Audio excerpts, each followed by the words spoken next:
নমস্কার নিউজ 24 বাংলার সকল দর্শকদের আমাদের এবং শুভ পঞ্চমী। আমাদের সাথে কিন্তু ইতিমধ্যে রয়েছে বামপন্থী নেতা তথা আরজিকর কাণ্ডের অন্যতম প্রতিবাদী পদদান দাস। দাদার কাছে সবার প্রথমেই প্রশ্ন, আরজিকর ঘটনার 2 মাস হয়ে গেছে, এখনো কিন্তু বিচার মেলেনি তিলোত্তমার, এ বিষয়ে নিয়ে কী বলবেন? শুধু আরজিকরের ঘটনা নয়, 2011-র পর থেকে পার্কস্ট্রিট, কামদুনি, ধূপগুড়ি সহ যা ঘটনা হাসখালি ইত্যাদি প্রতিটা ক্ষেত্রেই আমরা দেখেছি যে বিচারটাকে এত দীর্ঘ সময় ধরে টেনে নিয়ে যাওয়া হচ্ছে এবং আরেকটা ঘটনা চলে আসছে যে ওই ঘটনা থেকে লোকের নজর সরে যাচ্ছে। কেন লোকের নজর সরিয়ে দেওয়ার চেষ্টা করা হচ্ছে? কারণ প্রতিটা ঘটনায় কোনো না কোনোভাবে তৃণমূলের যোগ পাওয়া যাচ্ছে। তৃণমূলের নেতাদেরকে জেলে ভরার ব্যবস্থা যখন হচ্ছে, সেই সময় কোনো একটা ব্যাপারটাকে ঘুরিয়ে দিয়ে জিনিসটাকে নজর ঘুরিয়ে দেওয়ার চেষ্টা, অন্যদিকে নজর ঘুরিয়ে দেওয়ার চেষ্টা হচ্ছে। আরজিকরের ঘটনা তো রাজ্য পুলিশ যতক্ষণ তদন্ত করছিল তারা কোনো সূত্র পায়নি। সিবিআই এখন তদন্ত করছে। সিবিআই আজকে সবে প্রথম চার্জশিট জমা দিয়েছে, এখনো আরও অনেকগুলো চার্জশিট তারা দেবে বলেছে। আমরা সিবিআই এর তদন্তে কড়া নজর রাখছি। এই ঘটনাগুলো যেন অন্যান্য ঘটনাগুলোর মতো সারদা নারদার তদন্তের মতো হয়ে না যায়, সেই বিষয়ে আমাদের কড়া নজর। আচ্ছা, ডাক্তাররা কিন্তু আমরণ অনশনে নেমেছে, এই বিষয়ে নিয়ে ডাক্তারদের সাথে আজ থেকে বহুদিন আগে রাজ্য প্রশাসনের সর্বোচ্চ স্তর থেকে কথা বলে তাদের সমস্যার সমাধান করার কথা হয়েছিল। কিন্তু সমস্ত বিষয়কেই ছোট ঘটনা, সাজানো ঘটনা বলে যারা দাগিয়ে দিতে পছন্দ করে, তারা ডাক্তারদের ঘটনাকেও সেইভাবে দাগিয়ে দেওয়ার চেষ্টা করেছে। কিন্তু ডাক্তাররা যেভাবে লড়াই করছেন সেই লড়াইকে কুর্নিশ জানাচ্ছে এবং ডাক্তারদের স্বাস্থ্যের অবনতি ইত্যাদি যদি কিছু হয়, তার জন্য সম্পূর্ণ দায়ী থাকবেন রাজ্য সরকার এবং প্রশাসনের সর্বময় কর্ত্রী যিনি আছেন তিনি। কারণ ওনার ভুল সিদ্ধান্তের জন্য, ওনার এই খামখেয়ালিপনার জন্যে, ওনার এই অপরাধীদের বাঁচানোর যে প্রবণতা, তার জন্যে আজকে ডাক্তারদের এই জায়গায় এসে নিজের জীবন বাজি রেখে লড়াই করতে হচ্ছে, যাতে করে নির্যাতিতা সঠিক বিচার পায়। কর্মক্ষেত্রে ডাক্তাররা বলছে সুরক্ষার দাবি তুলছে, আর সেই ঘটনায় দেখা গেল সাগর দত্ত মেডিকেল কলেজ হাসপাতালে ডাক্তারের ওপরে হামলা, এ বিষয় নিয়ে কী বলবেন? যখন দীর্ঘ টালবাহানার পর ডাক্তারদের সাথে মিটিং হলো, সেখানে বলা হলো যে আমরা দেখছি যাতে নিরাপত্তার ব্যবস্থা কি করা যায়। দেখছি বলার পর আবার আক্রমণ হলো ডাক্তারদের। ফলে স্বাভাবিকভাবেই ডাক্তাররা নিরাপত্তা পাবেন কোথায়? শুধু ডাক্তার কেন, সিভিক ভলেন্টিয়ার, পার্কস্ট্রিট থানার মধ্যে মহিলা সিভিক ভলেন্টিয়ার, তিনি নিরাপত্তাহীনতায় ভুগছেন, তার শ্লীলতাহানি হচ্ছে এবং ডিউটি অফিসার মামলা নিতে রাজি হচ্ছেন না, মিটিয়ে ফেলার পরামর্শ দিচ্ছেন। ফলে সাধারণ মানুষ থেকে আরম্ভ করে পুলিশ, ডাক্তার, কেউ এই পশ্চিমবাংলায় নিরাপদ না। নিরাপদ একমাত্র চোর চিটিংবাজরা, যারা কোনো বিপদে পড়লে তাদেরকে তৃণমূলের ছাতা ধরে তাদেরকে বাঁচানোর চেষ্টা করা হচ্ছে। ফলে খুব স্বাভাবিকভাবেই ডাক্তাররা যে লড়াইতে নেমেছেন, বাকি আরও বিভিন্ন পেশায় যারা আছেন সেই মানুষকেও একই লড়াইতে নামতে হবে। কিন্তু মুখ্যমন্ত্রী মমতা বন্দ্যোপাধ্যায় বলছে যে উৎসবে ফেরার জন্য সাধারণ মানুষকে। গত 9ই আগস্ট ঘটনাটা আমরা সবাই জানতে পেরেছি, এই দুর্ভাগ্যজনক ঘটনা, ন্যাক্কারজনক ঘটনাটা। সেই 9ই আগস্টের পর থেকে আজ অবধি এই পশ্চিমবাংলার মানুষ গণতন্ত্র ফেরানোর উৎসবেই আছেন। ওটা কারুর বলা বা না বলার উপর নির্ভর করে না। যতদিন না এই ঘটনার ন্যায় বিচার হচ্ছে, এই বাংলার মানুষ গণতন্ত্র ফেরানোর দাবির যে উৎসব, সেই উৎসবেই থাকে।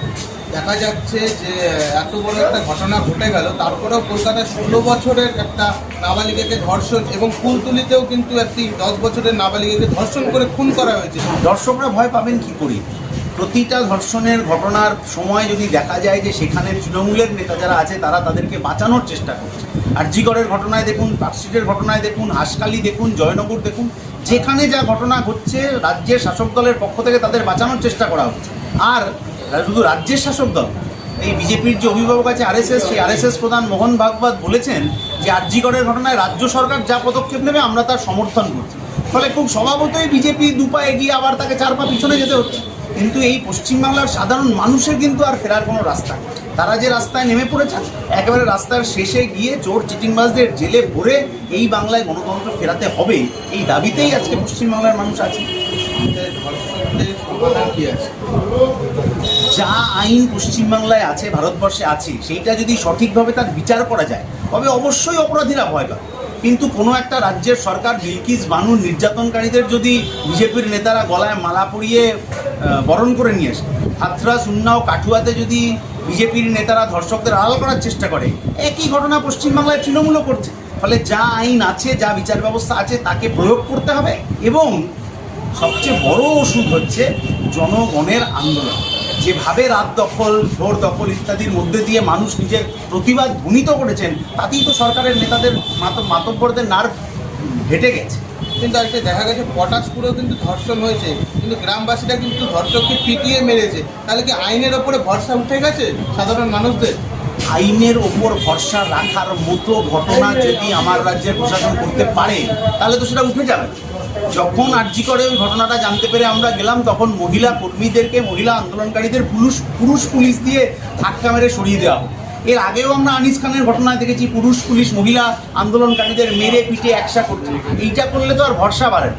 রাজ্যের মানুষের, ডাক্তারদের, নার্সদের, প্রতিবাদীদের ভরসা ফেরানোর মতো একটা ব্যবস্থা পুলিশ প্রশাসন নিয়ে নিক, তাহলে আর ওটা আপনাকে মাইকে ঘোষণা করতে হবে। সাধারণ মানুষ এমনিই প্রশাসনের উপর ভরসা করবে, কিন্তু ভরসা করার মতো কোনো ব্যবস্থা আমরা এখন অবধি দেখতে পাই না। বিজেপিকে তো আরএসএস চালায়।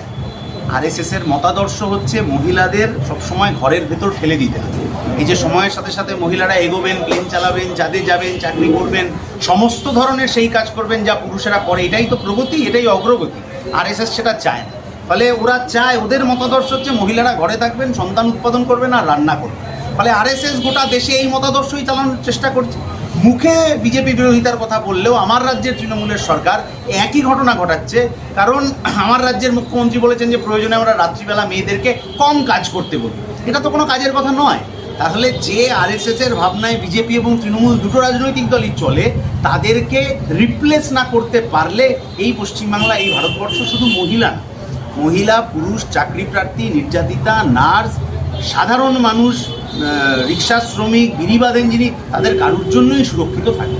কিন্তু আরেকটা কথা দেখা, যারা যারা পুজোর কমিটির কিছু কিছু লোক, তারা বলছে যে এই রাত দখল করেছে মহিলারা, হ্যাঁ নাটক। এখন এই যে পুজো হচ্ছে, এই পুজোর প্যান্ডেলে সমস্ত মহিলারা আসে, সবাই আনন্দ করছে, সবাই প্যান্ডেল দেখছে। তাহলে কি এটা নাটকের কথা বলা হচ্ছে? প্যান্ডেল দেখতে কেউ তো কাউকে বারণ করেনি, রাত দখল করতেও কেউ কাউকে বারণ করে। আমি যেমন কোনো পাড়ার মাতব্বরের অনুমতি নিয়ে প্যান্ডেল দেখতে যাব না, এমনি কোনো মাতব্বরের অনুমতি নিয়ে রাত দখল করতেও যাব না।